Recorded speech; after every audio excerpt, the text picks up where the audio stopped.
आज हम लोग अकाउंटिंग स्टैंडर्ड का दूसरा क्लास करेंगे। पहला क्लास ऑलरेडी कराया हुआ है, ठीक है। दूसरा क्लास भी बहुत इंपॉर्टेंट क्वेश्चन है और ये क्वेश्चन मेरा सजेशन में भी है।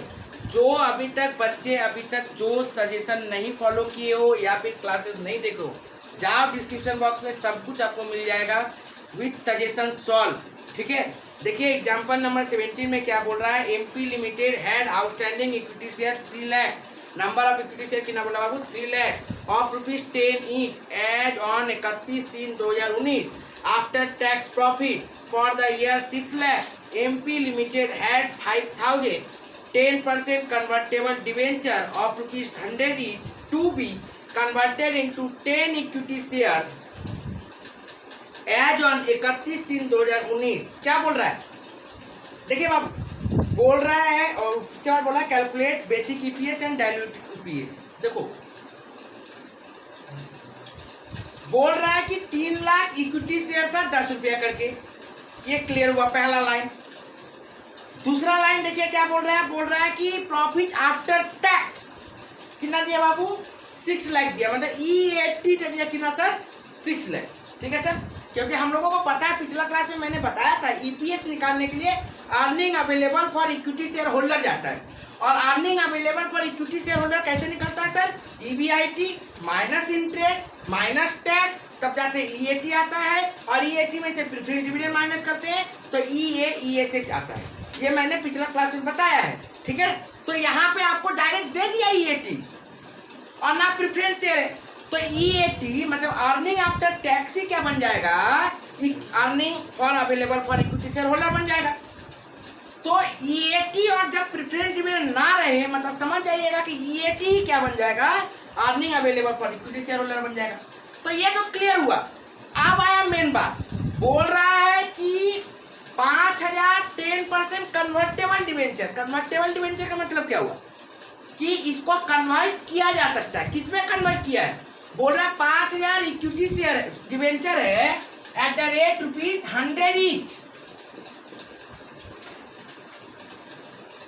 5,000 डिवेंचर है एट द रेट ₹100 ईच। तो ये कितना हो जाएगा सर? 5 लाख रुपया टोटल 5 लाख होगा। बोल रहा है इसको इक्विटी शेयर में बदलो। इसको इक्विटी शेयर में बदलो। कितना इक्विटी शेयर में बदलो? 10 इक्विटी शेयर में। माने एक शेयर के बदले में 10 शेयर बनाने बोल रहा है। एक डिवेंचर के बदले में कितना शेयर बनाने बोल रहा है? 10। इसका मतलब 100 रुपया यदि एक डिवेंचर का दाम है और ये 100 रुपया का डिवेंचर यदि 10 टुकड़ा करेंगे हम लोग, इसका मतलब 100 डिवाइडेड बाई 10। एक डिवेंचर का दाम टोटल 100 रुपया था, उसको बोला 10 इक्विटी शेयर में कन्वर्ट करो। कभी कभी ऐसा दे देगा 1 for 3, समझ में नहीं आता है। बोल रहा है एक इक्विटी शेयर देना है 3 के बदले में, ऐसे, ठीक है ना। तो ये सब लाइन थोड़ा समझिएगा, ओके। तो इसका मतलब 100 रुपीज का जो एक डिवेंचर था उसको 10 इक्विटी शेयर में कन्वर्ट करना, मतलब एक इक्विटी शेयर का दाम कितना है? 10 रुपया, 10 रुपीज। अब बहुत सारा स्टूडेंट चालाक बोलेगा सर ऊपर तो था ही 3 lakh equity share at the rate ₹10। बाबू था, लेकिन आप लोगों को एक बार कैलकुलेट कर लेना, ठीक है, ओके। चलिए, लेकिन ईपीएस क्या बोला? ईपीएस बोल रहा है क्वेश्चन में, एक बोल रहा है एक बेसिक ईपीएस निकालो। बेसिक ईपीएस में क्या होता है? जो डिवेंचर कन्वर्ट होता है ना इक्विटी शेयर में, उसको नंबर ऑफ इक्विटी शेयर में काउंट नहीं किया जाता। क्या बोले हम? बेसिक ईपीएस के अंदर में क्या होता है कि मेरा जो इक्विटी शेयर एग्जिस्टिंग है, जैसे पहले 3 लाख इक्विटी शेयर था, वही इक्विटी शेयर का काम होगा। ये जो डिवेंचर जो कन्वर्ट हुआ ना, ये डिवेंचर जो कन्वर्ट होकर इक्विटी शेयर आया, इसका काम नहीं होगा। उसको हम लोग नंबर ऑफ इक्विटी शेयर नहीं मानेंगे। लेकिन जब डाइल्यूट ईपीएस में जाएंगे तो वहां पे एग्जिस्टिंग इक्विटी शेयर जो था वो, साथ ही जो डिवेंचर जो इक्विटी शेयर में कन्वर्ट हुआ है उसको भी लेंगे। मतलब पुराना वाला इक्विटी शेयर और डिवेंचर जो इक्विटी शेयर में कन्वर्ट हुआ है, वो दोनों इक्विटी शेयर को ऐड करेंगे, तब जाके वो total number of equity share कहलाएगा, ठीक है।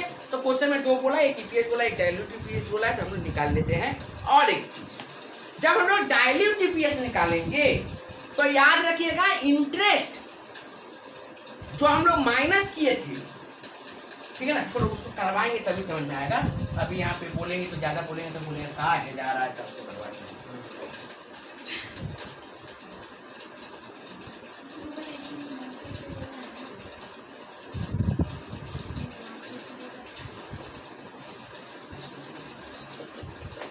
Basic EPS, diluted EPS. आई सबसे पहले ईएटी, अर्निंग आफ्टर टैक्स, बोलिएगा कितना है सर? अर्निंग आफ्टर टैक्स बोला 6 लाख,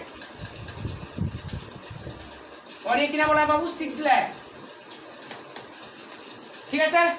नेक्स्ट देखिए, ध्यान समझिए, जब बेसिक होगा तो इसमें हम लोगों को डिवेंचर का इंटरेस्ट का कोई काम नहीं है, क्योंकि उसमें तो हम डिवेंचर को डिवेंचर ही मान रहे हैं, इक्विटी शेयर थोड़ी माने हैं। मैंने तो बोला कि जब बेसिक ईपीएस में जाएंगे तो जो डिवेंचर है, उसको जो कन्वर्ट हुआ है, उसको हम लोग इक्विटी शेयर अज्यूम नहीं करेंगे, मतलब जो पुराना इक्विटी शेयर उसी का काम करेंगे खाली। तो इसका मतलब इसमें इंटरेस्ट जो माइनस कैसे ही किए उसको बॉरो लोन मान के रखे हम लोग। लेकिन जब डाइल्यूट ईपीएस का काम होता है तो आपको क्या करना पड़ेगा? डिवेंचर को इक्विटी शेयर मानना पड़ेगा। जो कन्वर्टेबल डिवेंचर है उसको आप क्या किए हो? इक्विटी शेयर में कन्वर्ट किए हो। तो सर आप यदि डिवेंचर का आप लोग यदि ईपीआईटी लिखे होगे, उसमें से आप लोग क्या करते हो? माइनस करते हो इंटरेस्ट। क्यों करते हो? क्योंकि डिवेंचर को आप लोग बॉरो लोन मानते हो। लेकिन जब आप डिवेंचर को इक्विटी शेयर में कन्वर्ट कर रहे हो तब तो फिर ये लोन रहा नहीं, और जब ये लोन रहा नहीं तो फिर इंटरेस्ट किस बात का? क्योंकि ये जो ईएटी जो लिख रहा है वो तो ईपीआईटी माइनस ईबीटी इंटरेस्ट, तब जाके ईबीटी आया होगा, उसके बाद टैक्स मारा होगा, तब जाके ईएटी आया होगा। तो ये तो गलत है, मतलब ये प्रॉफिट सही है लेकिन ये प्रॉफिट तो गलत है मेरा। तो हमको क्या करना पड़ेगा? उसमें ऐड करना पड़ेगा। क्या? Interest on debenture. बात को समझो, देखिए ध्यान से समझिएगा। तो इंटरेस्ट ऑन डिवेंचर ये जो पार्ट है कितना था हमको तो पता नहीं। तो ईएटी जैसे मान लीजिए यहाँ पे देखिए डिवेंचर कितना था? 10% बोला था, और अमाउंट कितना बोला था बाबू? 5,000 इक्विटी शेयर। देखिए ध्यान से, 5,000 इक्विटी शेयर इंटू 100, तो अमाउंट कितना? 5 लाख। उसका 10% कितना आएगा? 50,000। इसका मतलब हम लोग इंटरेस्ट यहाँ पे 50,000 माइनस किए होंगे। करने के बाद, माइनस करने के बाद जो कुछ आया होगा यहाँ पे, उसके बाद फिर टैक्स भी माइनस किए होंगे। इसका इस अमाउंट के ऊपर टैक्स भी काम हुआ होगा। तो इसका मतलब आपको ये जो इंटरेस्ट है ये आपको क्या करना पड़ेगा? आफ्टर टैक्स लेना पड़ेगा। क्या करना पड़ेगा? After tax. तो इसका मतलब ये 50,000 तो टोटल अमाउंट है इंटरेस्ट, लेकिन इसमें से हमको टैक्स का एलिमेंट को हटाना पड़ेगा। कॉस्ट ऑफ कैपिटल आप लोग किए हो 1 माइनस टी, तो सर टैक्स एलिमेंट कितना है? 30% सर ना, टैक्स एलिमेंट 30% है। इसका मतलब 50,000 1 माइनस 0.3, या फिर डायरेक्ट आप लोग इंटेलिजेंट हो 50,000 का डायरेक्ट 60% 70% मार सकते हो कि 30% यदि टैक्स चला गया तो मेरे पास बचा कितना? 70%। आप डायरेक्ट ऐसे भी कर सकते हो, नहीं तो आप ऐसे दिखा सकते हो कि 50,000 में से टैक्स गया कितना परसेंट? 30%, ठीक है ना। तो कितना बचा सर? 35,000।